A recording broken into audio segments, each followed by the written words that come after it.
Crooksville Marshall football game kicked off an hour earlier because of rain. Let's see who would rain on the field. First quarter action, Crooksville in black is up 13-0 when John Bohan finds Ethan Gooch. Gooch makes people miss as number 15 finds the end zone. Great return by Joe Sowers as a senior uses his speed to take it down to the 25-yard line. The Tigers move the ball with short passes. TJ Schilling takes it down to the 8-yard line. They were in high gear. That's where Bohan turns it up, and he would find the end zone from 8 yards out. Second quarter action. Tanner Lane would make the catch on this play, and he moves the chains. Crooksville would later score on the drive. Crooksville was dominant on both sides of the ball. Marshall Cook would recover the fumble. Crooksville wins it big, 42-20. The Fairfield Trojans are opening up with district play with the speedy West Burlington Notre Dame Falcons. Pick this up in the second quarter, late here. 4th and 1 for Cam Bauman. He calls his own number, and he goes up the middle for the QB keeper, gets a nice block on the outside, and gains 18 yards to keep the drive alive. Next play now, Brandon Smithburg this time. He gets the handoff from Bauman, and he gets another hole with some nice blocking, and it's a hard-earned 9 yards to keep that drive at 2nd and 1. Next play here, Bauman again calls his own number, gets another hole to go through, and then fights and extends his way to get the first down to keep that drive alive and move the chains. 2nd and goal from the 2, another QB keeper, and Killer Cam barrels over to the defender to score the touchdown. That's 14-7 after a successful PAT.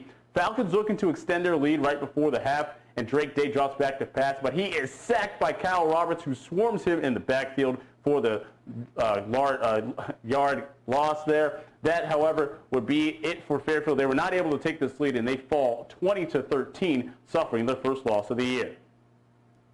Tonight was the first ever meeting of Putnam County and Milan in the Grand River Conference. Milan in white. Ryan Dabney bobbles the snap, but he would get it back. It was tough sledding for the Wildcats offense early on in the ball game.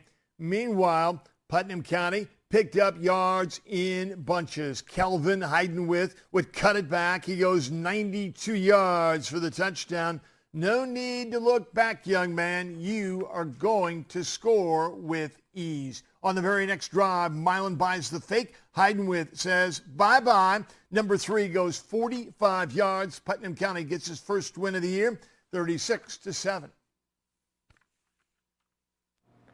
The Moravia Hawks host undefeated Twin Cedars tonight and hope to bounce back from last week's loss. The Twin Cedars high-octane offense is known for its passing. Quarterback Nick Hasselhahn has his drop-back rush but finds Trace Embray for the 36-yard score. Offensively, though, it was a tough night for the Mohawks as Hunter Arborgrass is hurried, then sacked. Senior Chase Snyder looks to ignite his Hawks with the speedy offense. He sees a hole and then goes into the end zone, or goes into the red zone. Pinned on the 1-yard line, the Sabres give it to Umbre, who stopped in the end zone for the safety.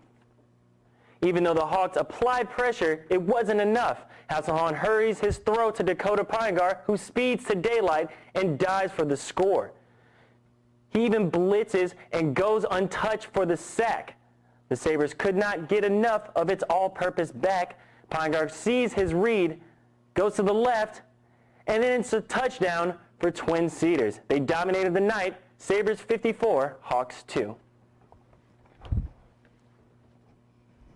The Cardinal Comets, look to continue their strong start to the season, taking on their first district opponent in Winfield Mountain Union. The Comets looking pumped up to start district play at home once again. 2nd and 10 for Winfield Mountain Union, and Graham Haggy there tries to go for the run, but Trey Albert there to stuff him. And then on the next play, he gets tested again, and this time he gets the interception. Albert gets some nice blocks and goes back to get the ball down to the WMU 41-yard line. Ensuing drive, Marcus Olson here takes the pitch to the right, and he goes completely untouched all the way into the end zone. So it would appear. Instead, the refs say that he stepped out at the 8-yard line. But no worries, though. 2 plays later in the drive, and Olsen takes the handoff again, and he goes right up the middle, and he scores this time. The Comets up 7-0. An opponent scores on Cardinal for the first time all season, but the Comets still pull out a 19-18 win and improve to 30-0. Now let's check out the scoreboard, sponsored by ScoreStream.